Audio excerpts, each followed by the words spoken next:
Eh bien, bonjour à tous. Est-ce que vous m'entendez bien? Oui, très Donc, bien.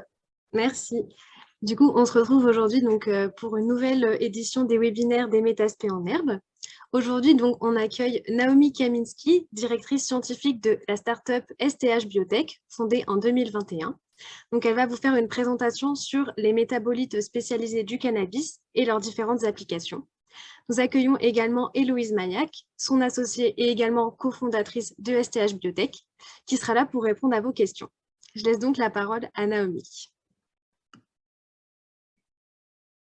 Alors, merci Blandine pour cette introduction. Merci à tous de m'accueillir au sein du réseau MetaSP.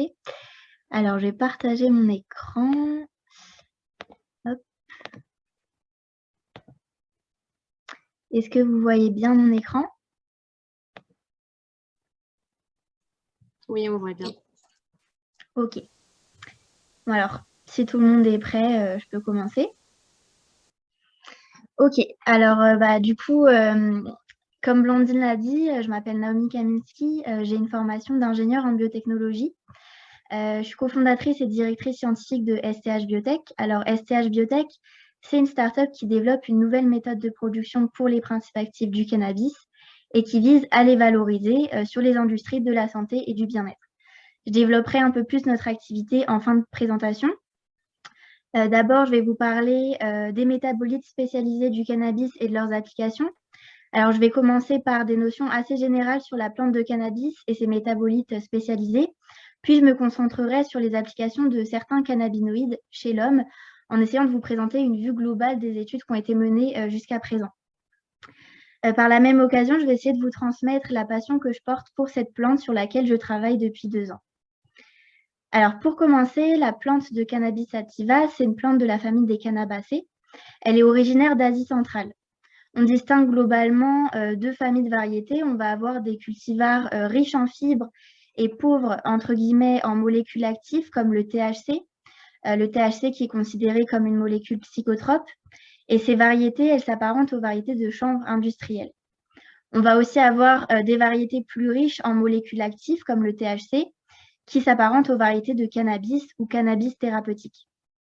Alors, le THC, c'est une molécule qui est considérée comme une molécule stupéfiante et ce sont des variétés qui sont soumises à certaines autorisations spécifiques pour les utiliser en France. Alors, on retrouve cette plante sur tous les continents. Le chanvre est cultivé à des climats plutôt tempérés. On le retrouve principalement en Chine, aux États-Unis et en Europe. Et la France, c'est d'ailleurs le premier producteur européen de chanvre industriel avec 18 000 hectares d'exploitation en 2019. Le cannabis thérapeutique, lui, il est cultivé à des climats un peu plus équatoriaux. Les plus grandes productions se trouveraient en Afghanistan et au Maroc, en champs, et au Canada, sous serre. Alors, cette plante, elle est exploitée depuis plusieurs millénaires avant Jésus-Christ pour différentes applications. C'est une plante versatile.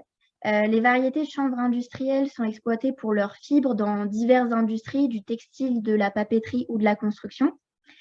Et les graines, riches en lipides et en protéines, présentent un intérêt nutritif. Donc, on va pouvoir les consommer crus, pressés en huile ou dans des compléments alimentaires.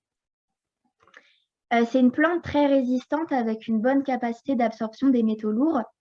Elle serait, selon certaines études, un candidat pour la dépollution des sols par phytoremédiation. Et elle a d'ailleurs été testée à Tchernobyl dans les années 90, où elle a montré des résultats d'accumulation des polluants radioactifs assez prometteurs. C'est aussi une plante complexe. Alors aujourd'hui, on va s'intéresser à ces métabolites spécialisés. C'est plus de 500 molécules identifiées avec des applications diverses en santé et en bien-être. Alors, on distingue différentes familles de molécules. Je vais commencer par les cannabinoïdes. Les cannabinoïdes, c'est 104 composés identifiés. C'est la famille de molécules la plus étudiée chez cette plante et elle représente un vaste champ d'applications thérapeutiques chez l'homme. Les études portent surtout sur 2 molécules, le CBD, cannabidiol, et le THC, delta-9-tétrahydroxycannabinol. Ce sont aussi les 2 molécules, les 2 cannabinoïdes les plus abondants dans les variétés de cannabis actuelles. Alors, les effets principaux qu'on reporte, ce sont des effets anti-inflammatoires et antidouleurs parmi beaucoup d'autres, et cela va différer d'un cannabinoïde à l'autre. On y reviendra un peu plus tard. Cette famille, on la retrouve majoritairement dans les fleurs et en moindre quantité dans les feuilles de cannabis. Le profil phytochimique va dépendre de la variété de cannabis. Par exemple, on a des variétés au profil CBD majoritaire et des variétés au profil THC majoritaire. Alors ensuite, on a la famille des terpènes avec 120 composés identifiés chez Cannabis sativa. Cette famille de molécules volatiles donne notamment l'odeur et le goût particulier de cette plante. Et parmi eux, on va retrouver la limonène, qui est un terpène majoritaire du citron, ou la linalool, un terpène majoritaire de la lavande. Les terpènes, on peut les diviser en sous-familles. Il y a les monoterpènes et les sesquiterpènes qu'on va retrouver principalement dans les fleurs, comme les cannabinoïdes. La bêta-cariophyllène, c'est un terpène assez étudié chez cannabis. Il aurait des propriétés anti-inflammatoires qui s'apparentent à celles des cannabinoïdes. En fait, on a découvert qu'il était agoniste sur les récepteurs des cannabinoïdes. Et ce phénomène intervient avec la majorité des terpènes et ça témoigne d'une synergie terpéno-cannabinoïde sur laquelle je reviendrai plus tard. Alors, au-delà de facteurs génétiques, le profil phytochimique de cannabis varie aussi selon des facteurs environnementaux et agronomiques. Par exemple, des études montrent qu'une exposition UV plus forte ou que la culture de plantes en haute altitude augmenterait significativement la composition en certains terpènes et cannabinoïdes. Alors, dans la famille des terpènes, on retrouve aussi les triterpènes. Cette fois-ci, on les retrouve en plus grande quantité dans les racines. Un composé majoritaire de cette famille, c'est la fridéline. Elle témoigne de propriétés anti-inflammatoires puissantes. Et d'ailleurs, il faut savoir que les racines de cannabis sont utilisées en médecine chinoise depuis 2700 ans avant Jésus-Christ pour atténuer certaines douleurs. Dans les racines, on retrouve aussi la famille des stérols avec le bêta-cytostérol, indiqué dans la baisse du cholestérol. Finalement, on va avoir la famille des flavonoïdes. Ce sont des molécules qui contribuent à la pigmentation de la plante. On les retrouve majoritairement dans les feuilles et leur concentration semble baisser en fonction de l'âge des tissus. Chez certaines variétés colorées, la concentration en flavonoïdes va aussi varier en fonction de la période de l'année pour adapter la pigmentation de la plante aux longueurs d'onde du soleil. Alors, dans le cannabis, on retrouve les cannaflavines. Ce sont des flavonoïdes uniques à cette plante. Et les propriétés de ces molécules n'ont pas encore été bien identifiées, mais jusqu'à présent, ça s'apparente à des effets anti-inflammatoires. Alors, on va avoir les trichomes. Les trichomes, c'est le lieu de synthèse majoritaire des cannabinoïdes. Alors, les trichomes, donc je vous ai dit que les cannabinoïdes et les terpènes, c'était des molécules qui étaient produites de manière majoritaire dans les fleurs. C'est parce que les trichomes, ce sont des glandes qu'on va retrouver majoritairement dans les fleurs de cannabis femelles et en moindre mesure dans les tiges et les feuilles. Les trichomes, ils vont produire une résine riche en cannabinoïdes et terpènes. Et ces molécules, elles vont contribuer à défendre la plante contre des agressions biotiques et abiotiques. Alors, on a remarqué un polymorphisme phytochimique, c'est-à-dire qu'on va avoir des terpènes qui vont être distribués en fonction de la localisation sur la plante. Donc, par exemple, on va retrouver des terpènes type limonène qui a des propriétés insecticides dans les parties hautes de la plante, donc dans les trichomes de fleurs, et on va retrouver de l'alpha-pinène ou du bêta-myrcène dans les parties basses de la plante sur les feuilles. Et ce sont des terpènes qui ont un goût amer et qui vont agir comme anti-appétants pour lutter contre les agressions des herbivores.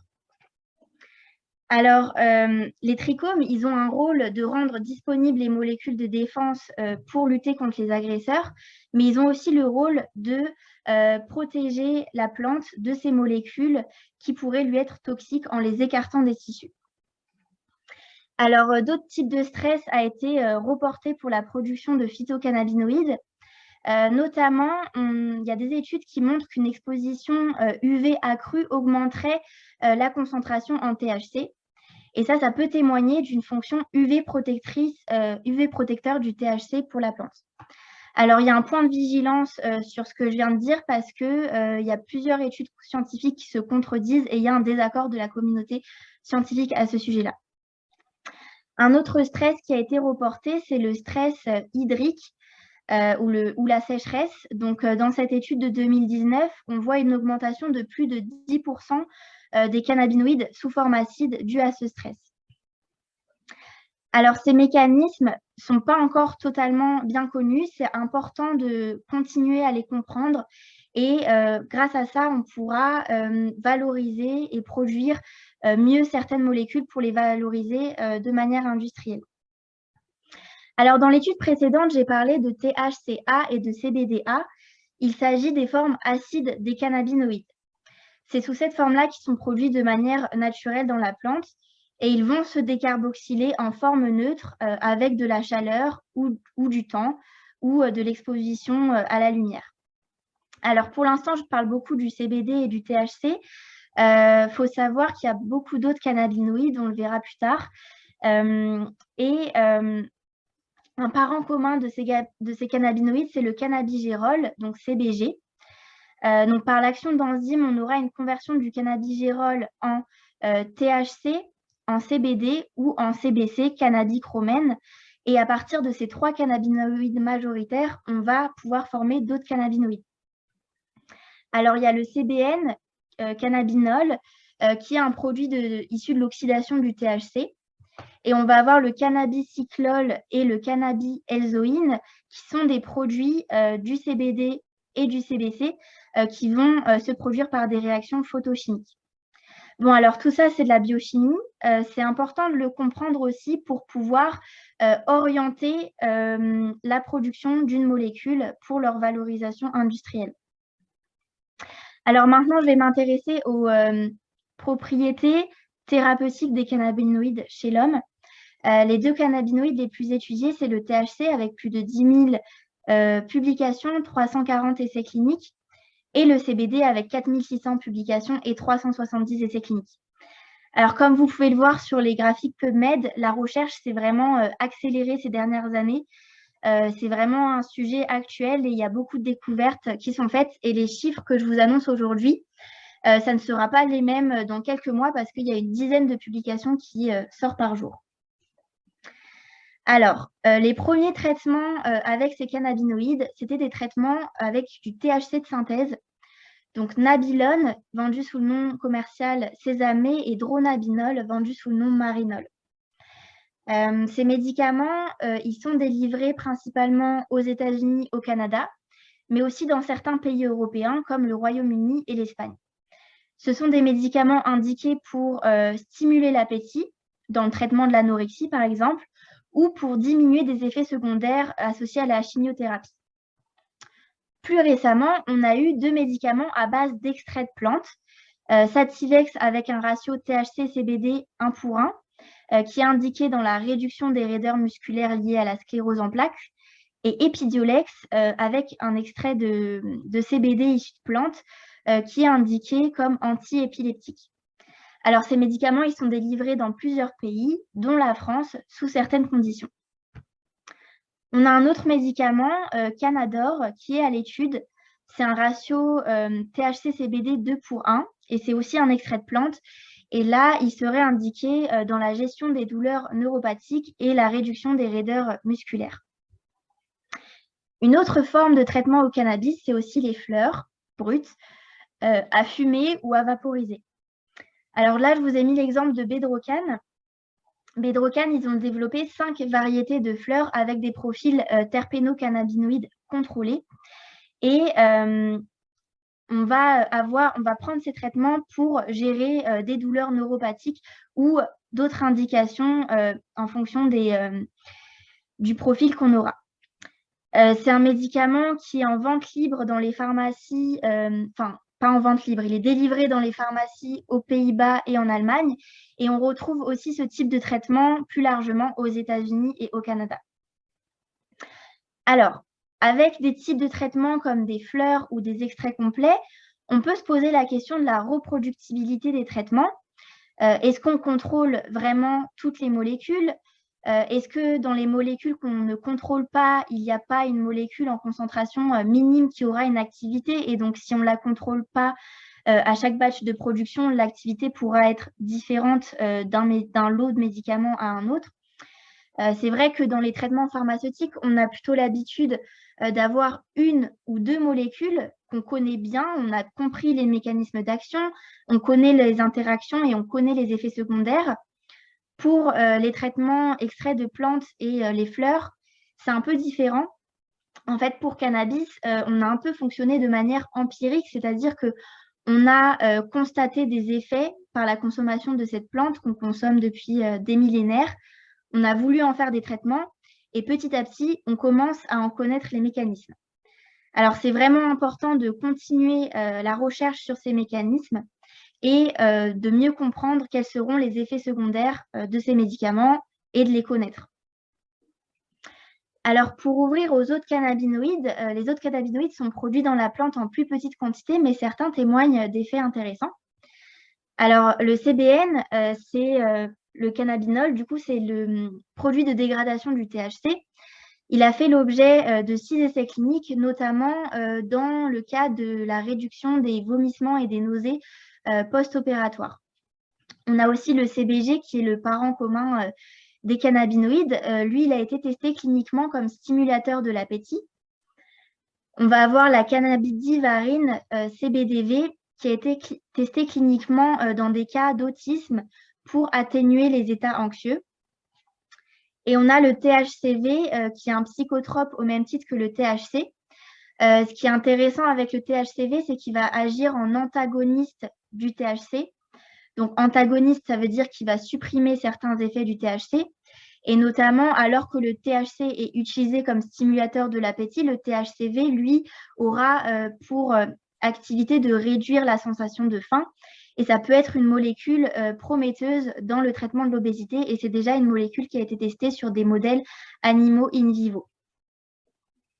Alors, pourquoi les cannabinoïdes ont tant de propriétés et pourquoi ils sont intéressants pour la santé humaine?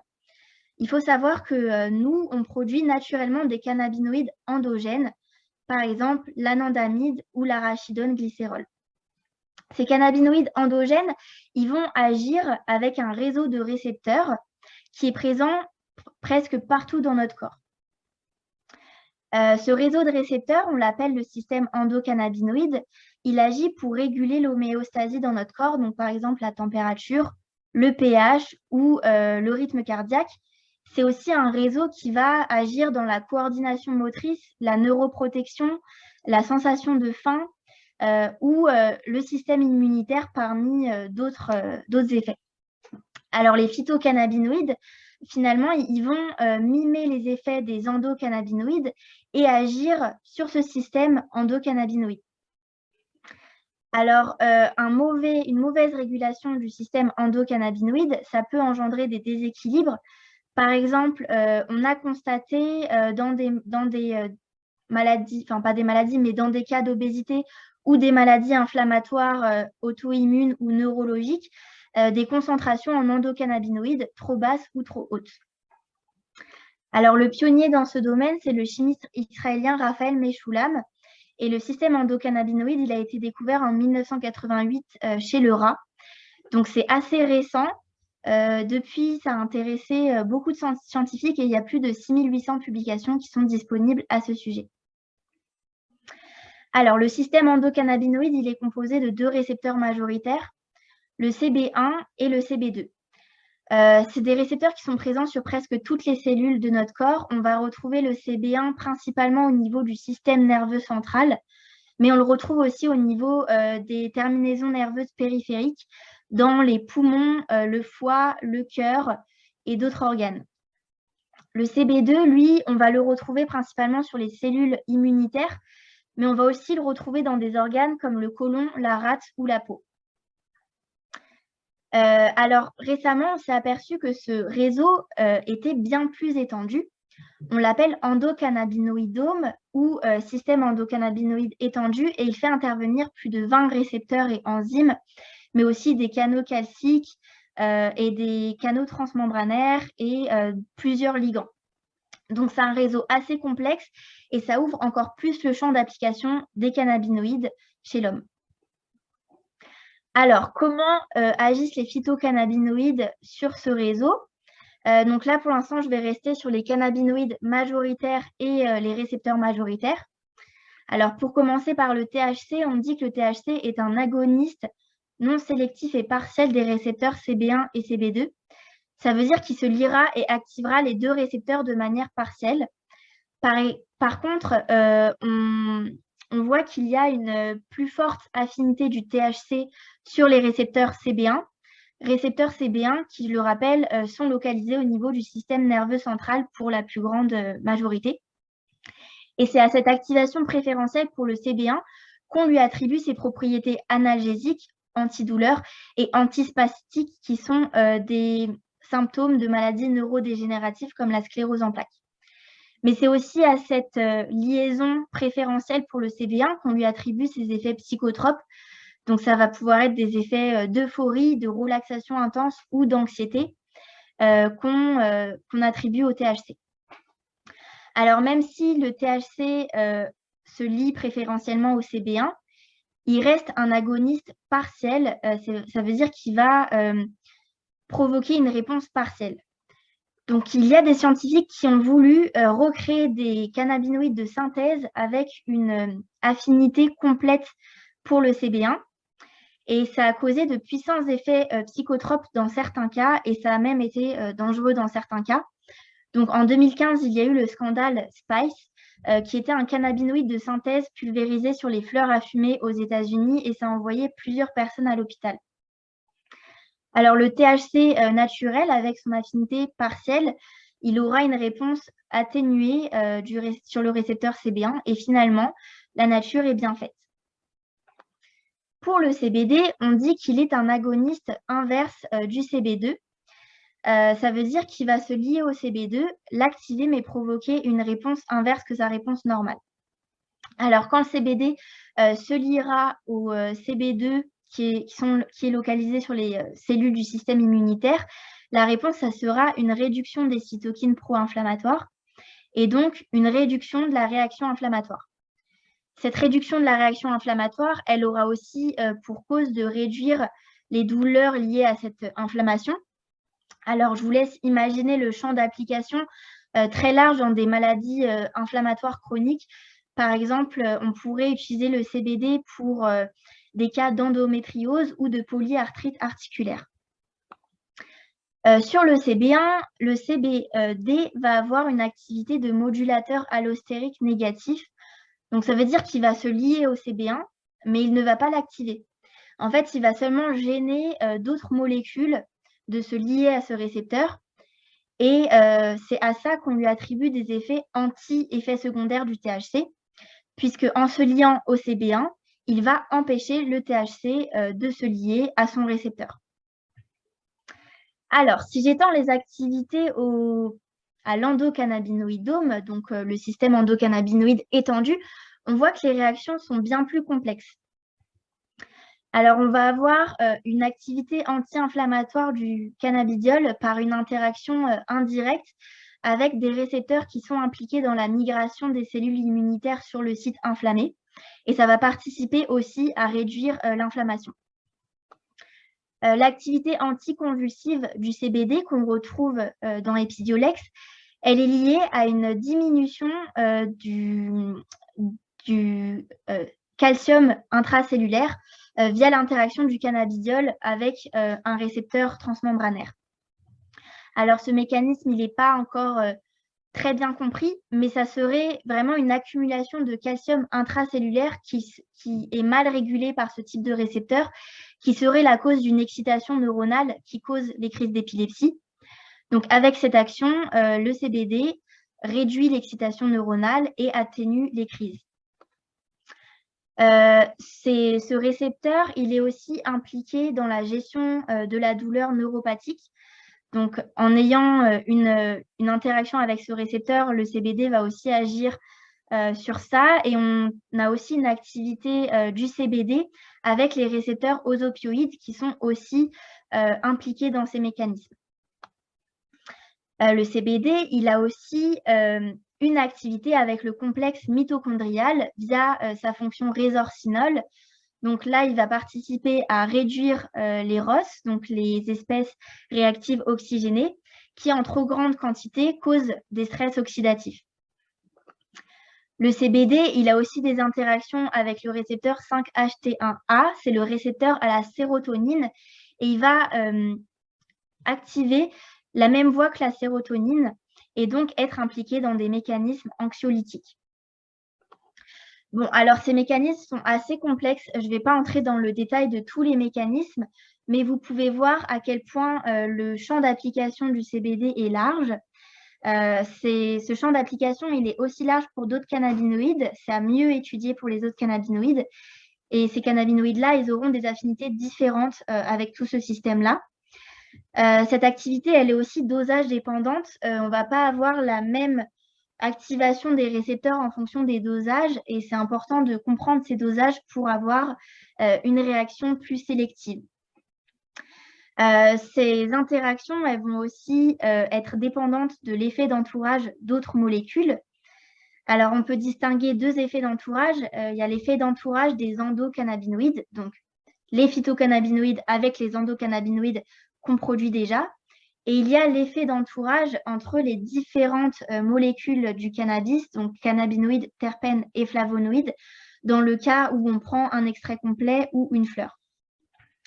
Alors, pour le premier effet d'entourage, on a remarqué une augmentation de la biodisponibilité des endocannabinoïdes par l'apport de phytocannabinoïdes. Alors, je m'explique. Si je reprends le cas du CBD, le CBD, il a une interaction avec l'enzyme responsable de la dégradation de l'anandamide. L'anandamide, c'est un endocannabinoïde qui active les récepteurs CB1 dans le système nerveux central. Alors, le CBD, en inhibant la dégradation de l'anandamide, ça va augmenter la concentration de l'anandamide dans le corps et on aura du coup plus d'activation du CB1. Alors cet effet, il est vraiment important et il n'est pas à négliger parce que souvent, on ne parle pas du tout de cet effet-là et on parle que de l'effet des phytomolécules entre elles.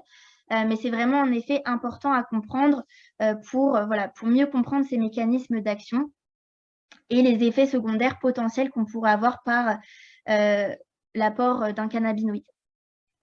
Sur l'autre effet d'entourage, donc ça concerne les interactions entre cannabinoïdes, terpènes, flavonoïdes et autres potentielles molécules de la plante. On a déjà parlé d'interactions interphytocannabinoïdes. Donc tout à l'heure, je vous disais que le CBD diminue les effets psychotiques du THC en étant un modulateur allostérique négatif du CB1.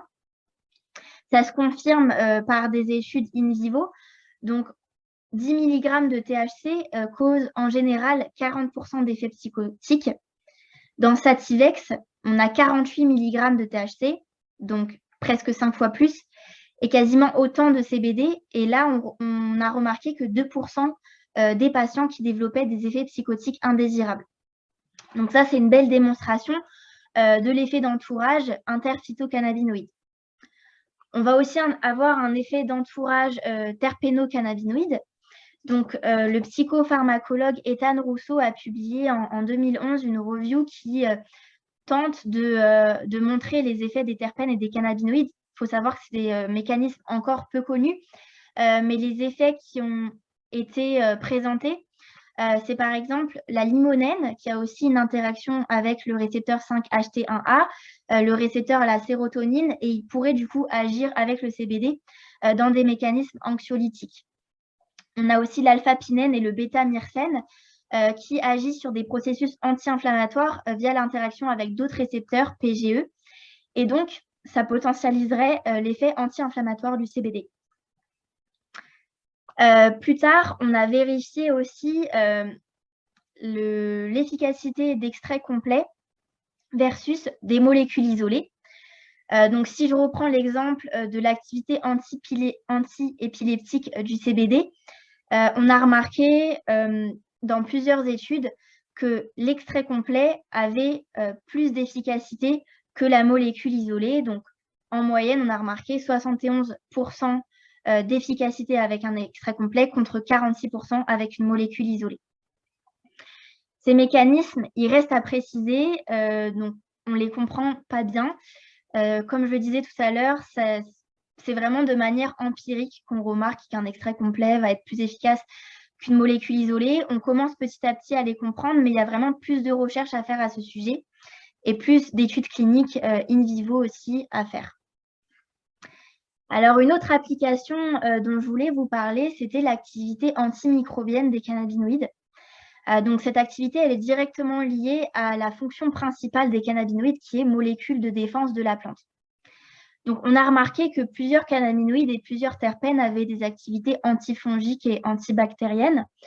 Une activité que je trouve intéressante, c'est l'activité du CBG sur les staphylocoques dorés résistants à la méticilline, qui est un antibiotique bêta-lactame. Donc, dans plusieurs études, on a montré une activité du CBG contre cette bactérie en culture, mais aussi en infection in vivo. On a aussi montré que le CBG réduisait la formation de biofilms que forme cette bactérie et réduisait aussi, éliminait les cellules dormantes. Donc, les cellules dormantes, c'est persisters en anglais. C'est un peu comme les spores de champignons, c'est des cellules qui restent à l'état de dormance et qui vont se développer lorsqu'elles seront dans des conditions plus favorables. Et c'est vraiment des cellules très persistantes et très dures à éliminer. Donc là, la figure que je vous ai mise, elle montre l'activité du CBG sur ces cellules dormantes. Donc, ça a un potentiel médical très intéressant. Mais on peut aussi imaginer, pourquoi pas, une application dans l'industrie du nettoyage à travers une utilisation dans des détergents, par exemple. Sur un sujet un peu plus actuel, il y a aussi des études qui montrent des effets des cannabinoïdes sur le virus du Covid-19. Donc là, dans cette étude toute récente de janvier 2022, ils ont montré que le CBDA et le CBGA se liaient aux protéines spike du virus, et donc cela empêcherait l'entrée du virus dans la cellule.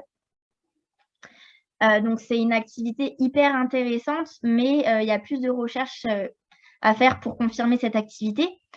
Ce n'est pas la seule étude qui est sortie. En fait, il y en a une cinquantaine qui sont sorties depuis 2020 sur l'effet des cannabinoïdes sur ce virus de la Covid-19.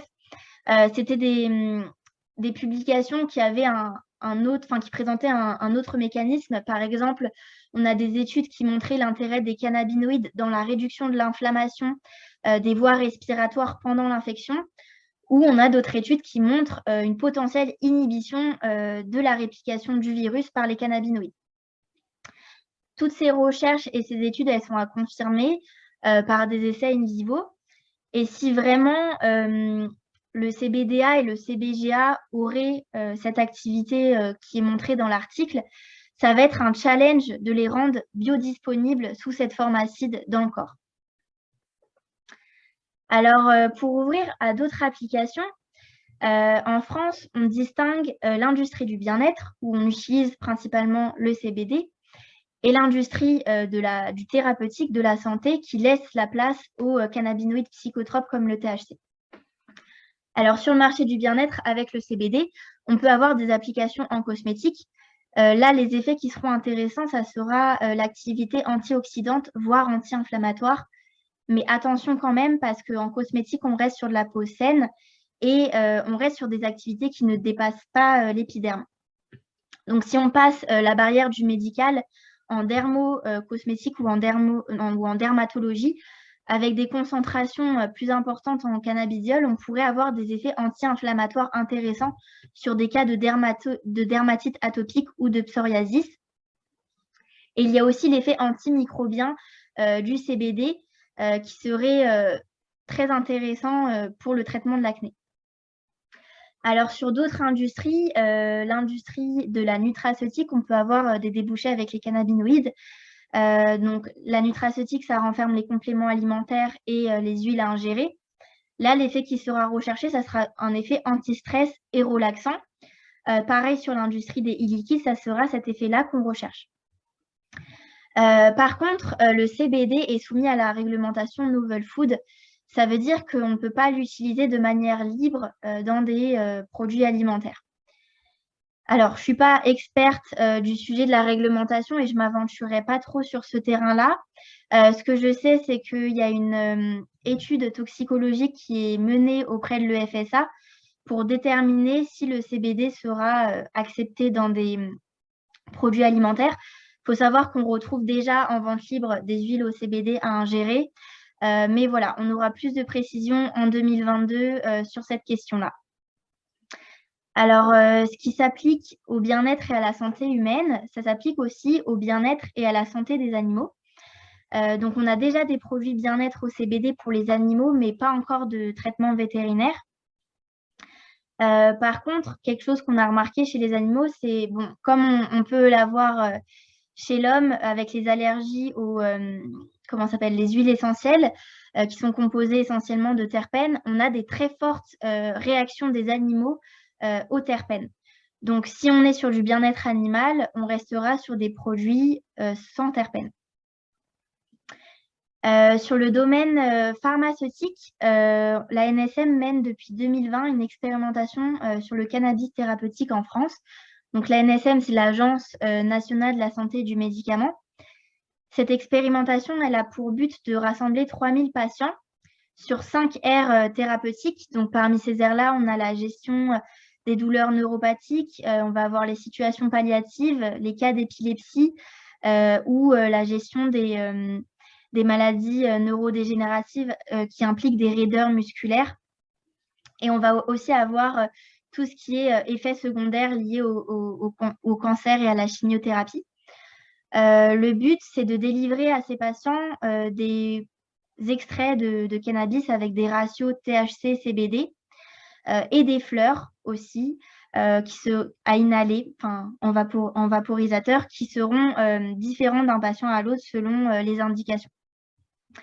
Le but de cette expérimentation, elle n'est pas tant scientifique, c'est surtout de pouvoir définir un cadre de délivrance des produits dans une optique de construction de cette industrie. Quelque chose que je n'ai pas mentionné aussi, c'est le dosage.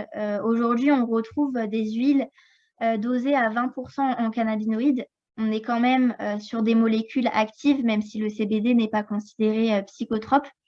Et on peut se poser la question si ça va rester comme ça ou si ça va passer la barrière du médical. Ça sera aussi un débouché de l'expérimentation NSM. Ça sera de mieux cadrer ce qui est du bien-être et ce qui est du thérapeutique. Alors aujourd'hui, tous les traitements qu'on évoque, ce sont des traitements au THC et au CBD. Mais comme on l'a vu en début de présentation, on pourrait avoir des traitements avec d'autres cannabinoïdes qui seraient intéressants, mais pour ça, il y a plus de recherches à faire et plus d'études cliniques. Sur le marché du bien-être aussi, aujourd'hui, on est très cantonné au CBD. Aux États-Unis, ils sont un peu plus en avance que nous sur le marché et ils ont déjà des produits au CBG, au CBC, au CBN, au CBDV. Nous, en France, on commence tout juste à voir arriver ce type de produit. Mais déjà que la réglementation n'est pas très au point sur le CBD, ce n'est pas encore évident de valoriser d'autres cannabinoïdes sur le marché français aujourd'hui. Alors, je pourrais continuer à vous parler des heures des cannabinoïdes, mais on va devoir conclure ce webinaire bientôt. J'aimerais vous parler un peu plus de l'activité de STH.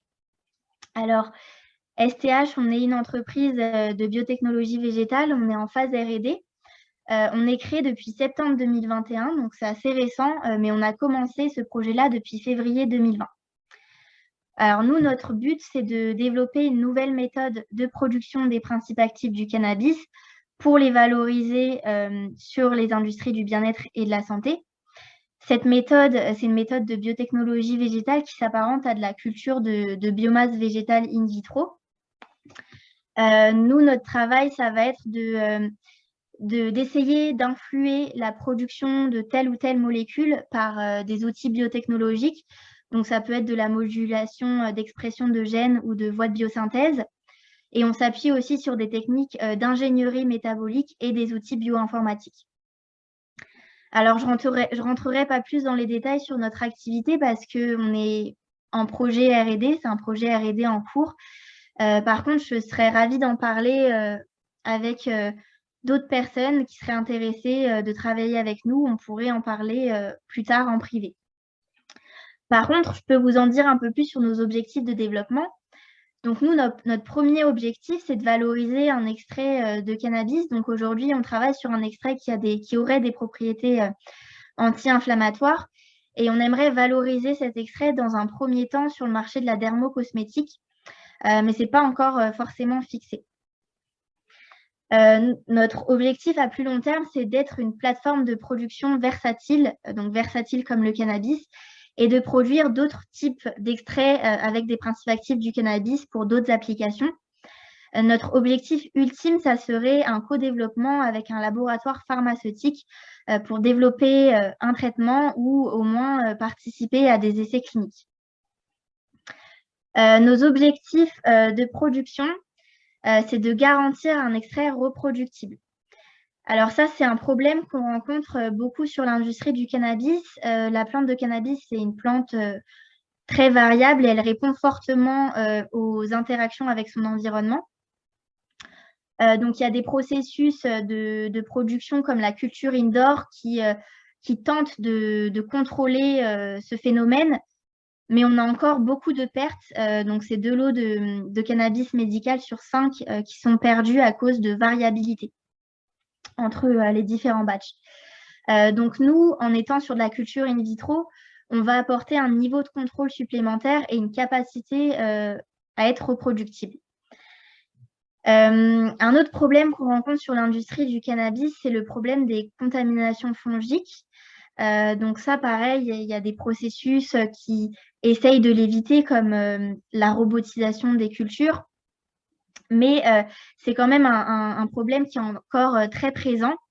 Idem, je vous disais tout à l'heure que le cannabis, il a une bonne capacité d'absorption des métaux lourds dans le sol.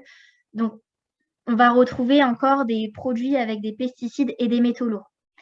Et ça, il faut savoir que c'est vraiment un problème actuel. Donc, il y a des produits qui sont disponibles à la vente qui présentent des traces de pesticides, de métaux lourds et des contaminations quand le contrôle qualité a été mal fait. Alors, quand on s'en aperçoit assez tôt, ça cause des rappels de produits et des grosses pertes d'argent. Mais quand on s'en aperçoit trop tard, ça cause des intoxications chez les personnes qui vont consommer ces produits-là. Et ça arrive très souvent. Récemment, là, en fin 2021, il y a eu une grosse campagne de rappel à Lidl en Allemagne. Donc voilà, c'est vraiment un problème majeur de cette industrie, auquel nous, on souhaite répondre du coup par un procédé in vitro où on va vraiment contrôler tout ce qu'on apporte à la biomasse et on va avoir 0 intrant. Une de nos missions avec un procédé biotech, c'est aussi de réduire l'empreinte écologique sur la production des principes actifs. Donc, il y a des études qui montrent l'impact écologique d'une production en champ, en serre, indoor versus des procédés biotech. Nous, en étant en phase R&D, on ne peut pas encore s'avancer sur notre consommation et nos émissions, mais c'est vraiment un objectif qui s'inscrit fortement dans notre développement. Alors, pour conclure sur ce webinaire, moi, mon but avec cette présentation, c'était vraiment de susciter l'intérêt sur la plante de cannabis sativa et ses applications, de vous donner une vue d'ensemble de ce qui est fait avec cette plante. Et j'espère avoir réussi à vous intéresser sur cette plante si ce n'était pas déjà le cas. Donc, c'est un domaine d'application et de recherche très large. Donc, je n'ai pas arrêté de le dire pendant la présentation, mais toutes ces recherches sont encore assez récentes et il y a encore énormément de recherches à faire sur cette plante, sur la production de métabolites via des processus d'influence de production de métabolites ou en savoir plus sur les mécanismes d'action de ces métabolites dans notre corps. Donc, c'est un champ de recherche très large et qui sera très utile pour des applications futures. Il faut savoir aussi que aujourd'hui, en France, on n'a aucun laboratoire académique de biologie végétale qui travaille sur cette plante. Alors, je ne sais pas pourquoi, je ne sais pas si c'est un frein réglementaire. En tout cas, il faut savoir que travailler sur des variétés de cannabis, c'est possible en France avec des autorisations spécifiques. Donc voilà, moi, je n'ai pas rencontré de laboratoire académique de biologie végétale qui travaille sur cette plante. On a quelques recherches qui sont menées par des entreprises privées, donc comme c'est le cas de STH ou d'autres entreprises privées comme DLED. Et on a aussi un laboratoire, donc le laboratoire Biosys. C'est un laboratoire qui est rattaché à la faculté de pharmacie de Châtenay-Malabry en région parisienne, qui a une équipe dédiée à la chimie analytique des cannabinoïdes. Donc voilà, je vous remercie à tous de m'avoir écouté. J'espère avoir réussi à vous transmettre la passion que je porte pour cette plante, ou du moins un petit peu. Je vous ai mis mon contact en fin de présentation pour de futurs contacts. Et il y a aussi le contact de mon associée Héloïse, qui est là aussi aujourd'hui pour répondre à vos questions sur la suite du webinaire. Merci beaucoup. Merci à vous, c'était très intéressant et très clair. Donc, je ne sais pas s'il n'y a pas encore de questions, mais du coup, je vais faire une petite question pour vous. Vous avez parlé en fait des chémotypes et du coup de la variabilité qu'on pouvait retrouver, que ce soit au niveau génétique, etc., qui se traduisait après dans une variabilité des cannabinoïdes, des proportions. Je voulais savoir si déjà vous avez des exemples de procédés qui peuvent être utilisés pour pallier à ce problème, que ce soit au niveau des cultures au champ, j'imagine bien que c'est compliqué de venir contrôler, mais par exemple au niveau des cultures in vitro. Oui, alors oui, comme je le disais, la culture en champ, ça va être vraiment très difficile de contrôler les variabilités. La culture sous serre et indoor, on va pouvoir mieux contrôler les paramètres, mais la culture in vitro, c'est vraiment un vecteur pour contrôler absolument tous les paramètres. Bon, l'invariabilité 100%, elle n'existe pas, mais on va vraiment essayer de se rapprocher au maximum d'une culture reproductible, donc en reproduisant des paramètres de culture d'un batch à l'autre. Donc ces paramètres, ça sera la température, le pH du milieu, le cycle de repiquage, donc toutes les conditions en fait de culture de la biomasse qui vont être similaires d'un batch à l'autre. Et ça va vraiment apporter un niveau supplémentaire et garantir un niveau de reproductibilité supplémentaire qu'on peut avoir en culture. D'accord, merci. Du coup, j'ai vu qu'il y avait des questions. Oui, je ne sais pas si je peux prendre la parole. Oui. Donc, bonjour, Jean-Louis Hilbert, Université de Lille. J'ai deux petites questions, mais je vais commencer d'abord par un commentaire. Donc, merci évidemment pour cette très belle présentation. Le premier commentaire, c'est que je ne serai pas aussi affirmatif que vous en disant qu'il n'y a aucun laboratoire en France qui travaille sur le cannabis. Parce qu'à mon avis, autour de la table, il y a peut-être des gens qui pourraient être intéressés aujourd'hui, en tout cas. J'espère les rencontrer. En tout cas, moi, quand j'ai fait mon sondage auprès de différents laboratoires, c'est vrai que je suis restée plutôt sur les laboratoires de région parisienne et j'ai essayé de sonder d'autres laboratoires. Je n'ai pas rencontré de laboratoire qui avait cette plante comme projet de recherche, mais je serais ravie de rencontrer des personnes qui ont des projets de recherche sur le cannabis. C'est aussi l'occasion de ce webinaire, c'est de pouvoir rencontrer ces personnes-là. Je pense que vous avez frappé à la bonne porte parce que là, justement, le réseau Métaspect couvre, je dirais, comment dirais-je, une surface plus grande que la région parisienne. Oui. Voilà. Donc, mes deux petites questions. Dans le cas de l'une de vos dernières diapositives, vous dites que vous souhaitez, comment dirais-je, valoriser des principes actifs, mais au travers de cela, il s'agit de valoriser un mélange ou une molécule pure, ou les deux? Alors, nous, aujourd'hui, on est sur de l'extrait complet. Donc, notre objectif, en fait, c'est de produire un extrait complet le plus reproductible possible de batch en batch et de faire des tests d'efficacité de cet extrait. Donc, notre extrait STH avec cette composition-là, on saura qu'il aura telle activité sur tel mécanisme et on va le valoriser sur telle industrie. Et pour chaque extrait, on aimerait reproduire ça. D'accord. Et ensuite, potentiellement, pardon, je me permets de compléter, ensuite, potentiellement, identifier les molécules majoritaires de cet extrait qui peuvent être celles qui sont actives et générer de la connaissance aussi à ce niveau-là. D'accord. Merci. Ma deuxième petite question concernait donc, ce que vous avez indiqué également sur la capacité donc, de la plante à accumuler des métaux toxiques. Mais selon le type d'organes de la plante que vous souhaitez exploiter, est-ce qu'il y a des études qui montrent que ces métaux toxiques sont accumulés plutôt dans l'une des parties de la plante par rapport à d'autres? Parce qu'en particulier, on sait qu'il y a des plantes qui sont justement exploitées pour détoxifier les sols, mais qui ont l'avantage de ne stocker ces métaux toxiques, par exemple, que dans les racines, par rapport à la partie aérienne ou inversement. Là, les métaux toxiques, ce qu'on reporte, c'est vraiment une bioaccumulation dans les racines, mais on en retrouve en fait partout dans la plante. On en retrouve aussi dans les feuilles, dans les tiges. Et en fait, c'est des variétés de chanvre industriel qui ont été utilisées pour des processus de phytoremédiation, chanvre industriel où on utilise la tige du coup. Et oui, on les retrouve dans toutes les parties de la plante et c'est ça qui pose problème. D'accord. Une toute dernière petite question, parce que je ne voudrais pas monopoliser la parole. Vous avez bien sûr mis l'accent, et c'est tout à fait compréhensible, sur les usages thérapeutiques des molécules produites par le cannabis. Est-ce que vous savez s'il y a des travaux qui sont également réalisés, par exemple, sur l'utilisation de l'une ou l'autre de ces molécules dans le contexte, par exemple, de la protection des plantes?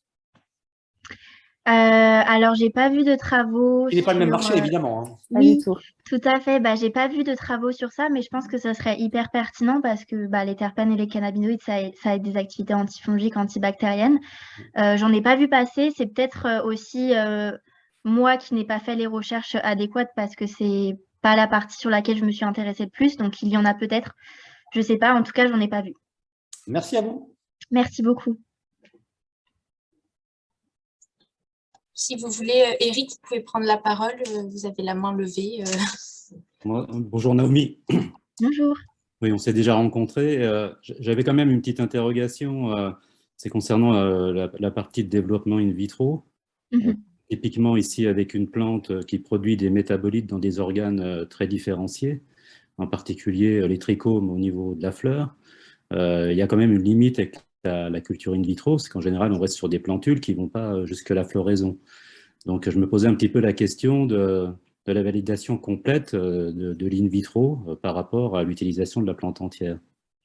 Alors, bien sûr, ça, c'est prouvé hein, que ce soit de la culture de cellules végétales ou de tissus in vitro, on produit moins de métabolites secondaires qui, comme vous le dites très bien, ce sont des métabolites qui s'accumulent plutôt dans les fleurs et en réponse à une agression.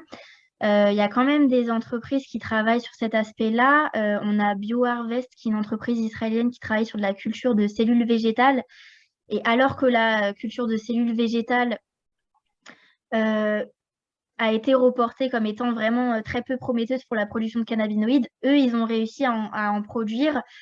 Alors, ils ont sorti un brevet, je n'ai pas encore eu le temps de bien le lire, mais ils feraient des cellules végétales un petit peu différenciées avec des trichomes. En fait, ils auraient réussi à avoir des trichomes sur leurs cellules végétales. Bon, ça, c'est à voir, c'est leurs travaux. Nous, nos travaux au sein de STH, ça va être de augmenter la production de ces métabolites par des outils biotechnologiques. Donc là, on va agir sur les gènes, sur l'expression des gènes. Donc, c'est tout un travail d'ingénierie métabolique. Donc, oui, on ne reste pas sur une production naturelle, entre guillemets. Mais nous, c'est comme ça qu'on va venir augmenter la production. Et comme on a aussi chez les levures, aujourd'hui, on a des levures auxquelles on injecte des voies de biosynthèse complètes pour produire des cannabinoïdes. Nous, on ne va pas injecter de voies de biosynthèse complètes parce qu'on a déjà la machinerie qu'il faut, entre guillemets. On va juste venir jouer sur l'expression de ces voies. D'accord, très bien.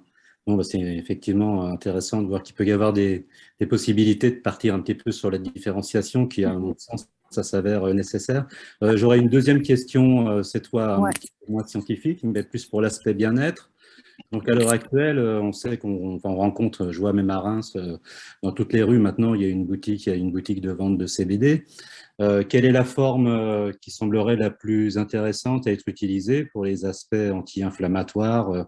Quand on vieillit, on commence à avoir un petit peu des douleurs récurrentes, etc. Donc, c'est quoi? C'est la forme à fumer? C'est la forme d'huile? C'est les gâteaux? Qu'est-ce que vous conseilleriez? Si je peux répondre rapidement. Il semble que pour l'instant, ce qui marche le mieux, c'est quand même l'inhalation.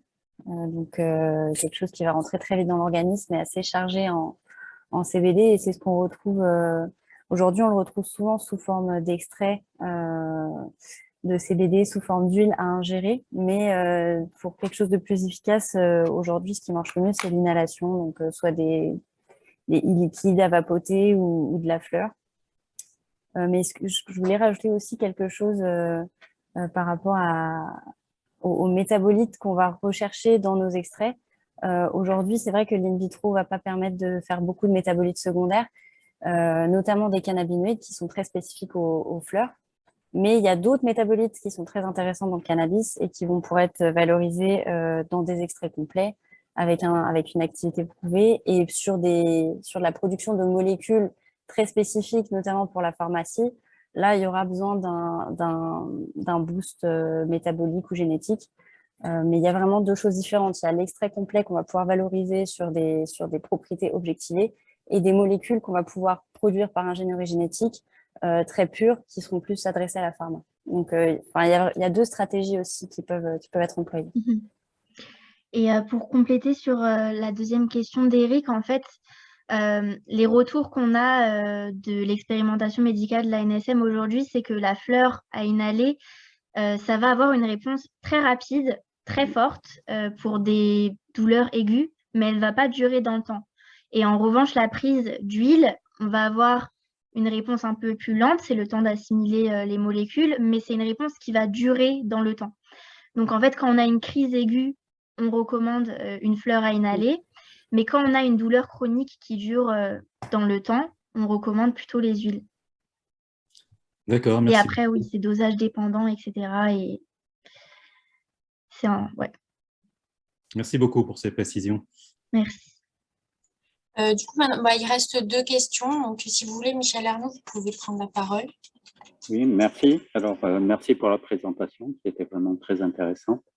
Alors, moi, j'avais lu une publi où l'équipe faisait des hairy roots pour de la production de cannabis. Et ça, c'était un premier point et ça rejoignait aussi la question précédente. J'avais un autre aspect. Est-ce que vous avez envisagé les licitations puisque c'est des molécules de défense? Je suppose que c'est un des éléments qui peut être intéressant aussi. Oui, bien sûr. Sur la hairy root, oui, c'est une méthode qui a été proposée pour la production de cannabinoïdes. La production de cannabinoïdes sur des hairy roots simples, ça reste quand même assez bas. Parce que voilà, on est sur des racines alors que les cannabinoïdes sont produits dans les trichomes de fleurs. Mais c'est quand même une approche intéressante. Et par rapport à l'élicitation, alors on l'a testé. Sur nos souches et nos modèles in vitro, les élicitations qu'on a testées, elles n'ont pas montré d'augmentation significative. Donc, peut-être qu'on n'a pas encore trouvé le bon cocktail, etc. Mais c'est des choses qu'on envisage dans notre procédé aussi. D'accord. Et j'avais juste une dernière petite question. Est-ce que vous utilisez des régulateurs de croissance pour vos productions ou pas? Pour l'instant, pas encore. D'accord. Mais c'est peut-être envisageable. Ouais, sachant que ça peut être un problème d'un point de vue réglementation derrière, dans la mesure où certains peuvent être toxiques. Ok. Oui, ouais, ça c'est aussi quelque chose à prendre en compte dans le développement de la technologie, c'est-à-dire que l'extrait ou le produit final ou la molécule finale qu'on va sortir ne sera pas forcément commercialisable sur des marchés. Typiquement la cosmétique et les OGM, c'est un débat, etc. Enfin bon, je vous vois acquiescer, donc on se comprend. Oui, tout à fait. En tout cas, merci beaucoup pour la présentation. Merci. Merci à vous. Au revoir. Merci. Marc Claes, si vous voulez parler aussi, vous pouvez. Et après, on va conclure. Oui, j'ai juste une question. Merci pour la présentation. Merci. Je reviens sur l'ingénierie. Vous comptez faire des plantes OGM, alors, si vous voulez travailler sur l'expression de gènes? C'est pas encore le cas aujourd'hui, mais oui, c'est le but. Oui, c'est une voie vers laquelle on va s'orienter pour certaines molécules. Il y aura d'autres molécules où il n'y aura pas besoin de passer par de l'OGM. Donc, ce sera des OGM, je ne sais pas, qui seront d'abord en serre, parce que les OGM plein champ, justement, pas trop en France. Bien sûr. Justement, c'est l'avantage d'utiliser une méthode de culture in vitro, c'est-à-dire que la manipulation génétique peut être confinée du début à la fin du process, ce qui n'est pas possible en champ, à part à l'étranger éventuellement. Mais c'est pour ça qu'on a aussi cette envie de valoriser des choses qui ne peuvent pas forcément être faites en champ. Typiquement, les cannabinoïdes majoritaires sur lesquels on fait déjà des très grosses économies d'échelle, type CBD ou THC peut-être sur la pharma, c'est pas forcément notre objectif premier. On va aller chercher des choses qui ne sont pas déjà pour innover. D'accord. Et moi, la plante là, je ne la connais pas. On sait facilement la transformer, puis la régénérer. Oui, ça se fait. C'est une plante qui est transformable via Agrobacterium. Ça se fait. C'est pas évident et je pense que ça le devient c'est des choses qui se font de plus en plus, on va dire. Mais c'était pas évident au début. Oui. Au début, il y avait en fait en gros, le cannabis, c'est une plante qui est récalcitrante à l'enracinement in vitro. Donc, au moment de la régénération, c'était une étape assez critique en fait de réussir à faire enraciner la plante. Faut des milieux assez spécifiques, mais aujourd'hui, les protocoles marchent plutôt bien. Et oui, voilà, c'est des choses qui sont très variétés dépendantes. C'est ça. Ok, merci. Merci Héloïse et merci Naomi pour votre participation et pour cette discussion très intéressante. Et merci à tous d'avoir été présents pour ce webinaire. Alors, je vous partage l'annonce du webinaire de la semaine prochaine. Donc, nous recevons Rémi Platel qui nous fera une présentation sur l'usage des lipopeptides en biocontrôle. Donc, pour cela, rendez-vous le 6 avril et en attendant, toutes nos présentations sont disponibles sur notre chaîne YouTube si jamais on vous manque. Voilà, portez-vous bien et à très bientôt. Au revoir. Merci beaucoup. Au revoir.